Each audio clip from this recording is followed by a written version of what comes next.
Sahabat setia Gowor yang dikasih Tuhan, Shalom. Hari ini adalah Senin 2 Februari 2026. Mari kita awali hari ini, pekan ini dengan penuh syukur, dengan penuh semangat. Kita hari ini merayakan pesta Yesus dipersembahkan di bait Allah.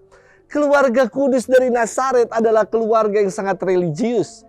Sebagai orang Yahudi, Bapak Yusuf dan Bunda Maria, wah ini mungkin lebih cocok Bapak. Kalau jodohnya bunda, maka ayah dan bunda. Ayah Yusuf dan Bunda Maria mempersembahkan bayi Yesus sebagai ungkapan ketaatan dan iman mereka kepada Allah. Mereka yakin bahwa Yesus adalah milik Allah. Karena itu harus dipersembahkan kepada Allah. Peran Bunda Maria dan ayah Yusuf dalam peristiwa ini luar biasa. Mereka menanamkan tradisi keagamaan sejak dini kepada Yesus. Kalau anak perlu diperkenalkan, diberi teladan, dan diajarkan hukum Tuhan sedari awal. Kedua, dengan menyunatkan, menamai, menguduskan, dan mempersembahkan Yesus di bait Allah, Yesus dimaklumkan sebagai anak yang sah dan legal menurut hukum Taurat. Hari ini kita akan bersama-sama merenungkan firman Tuhan yang diambil dari Injil Lukas 2. Ayat 22 sampai dengan 32. Kita persiapkan hati kita. Ini banyak sekali angka 2 ya. Tanggal 2 bacaannya Lukas 2, 22 sampai 32. Haleluya, haleluya, haleluya. Dialah terang yang menjadi pernyataan bagi bangsa-bangsa lain dan menjadi kemuliaan bagi umat-Mu Israel.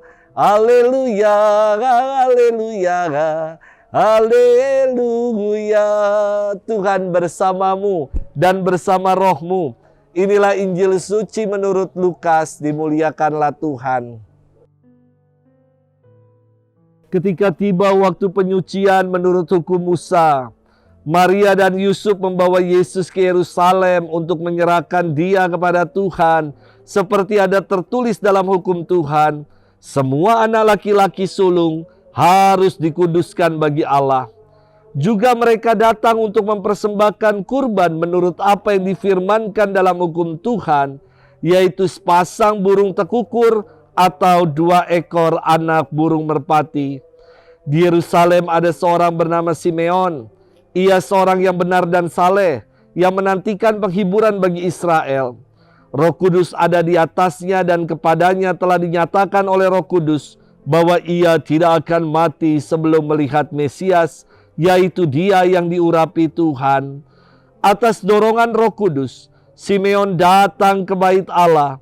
Ketika anak itu dibawa masuk oleh orang tuanya untuk melakukan kepadanya apa yang ditentukan hukum, Simeon menyambut anak Yesus dan menatangnya sambil memuji Allah, katanya, "Sekarang Tuhan, biarkanlah hamba-Mu ini pergi dalam damai sejahtera sesuai dengan firman-Mu.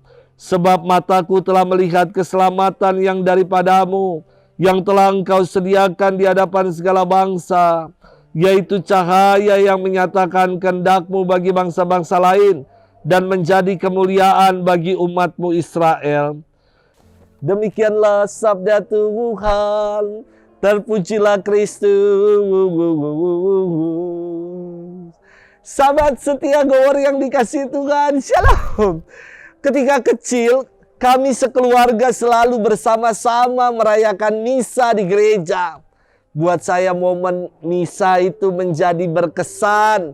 Karena dalam perayaan Ekaristi, ketika Bapa kami dan salam damai, kami sekeluarga dalam Bapa kami akan bergandengan tangan. Dan pada momen salam damai, Papa Mama akan mencium dan memberkati anak-anaknya. Sebagai seorang anak, saya sungguh merasa dikasihi, dicintai, dilindungi oleh orang tua. Dan keluarga sungguh menjadi sekolah iman buat saya. Luar biasa apa yang ditanamkan di dalam keluarga kami. Sahabat setia Gowor yang dikasihi Tuhan, peristiwa pesta Yesus dipersembahkan di bait Allah sangat inspiratif. Keluarga Nazaret adalah keluarga yang religius yang menunaikan perintah Taurat dengan setia. Mereka membawa bayi Yesus ke bait Allah untuk dipersembahkan sesuai dengan hukum Taurat yang tertulis dalam kitab Imamat 12 ayat 6.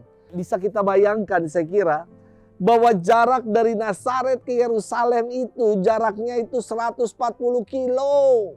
Kala itu nggak ada mobil loh, apalagi pesawat. Mereka harus berjalan kaki dan membawa bayi. Pasti sesuatu yang merepotkan dan menyulitkan.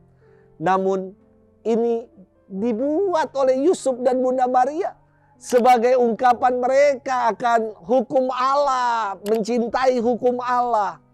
Di zaman milenial ini, terkadang orang tua karena alasan sibuk enggak bertanggung jawab terhadap pendidikan iman anak-anaknya.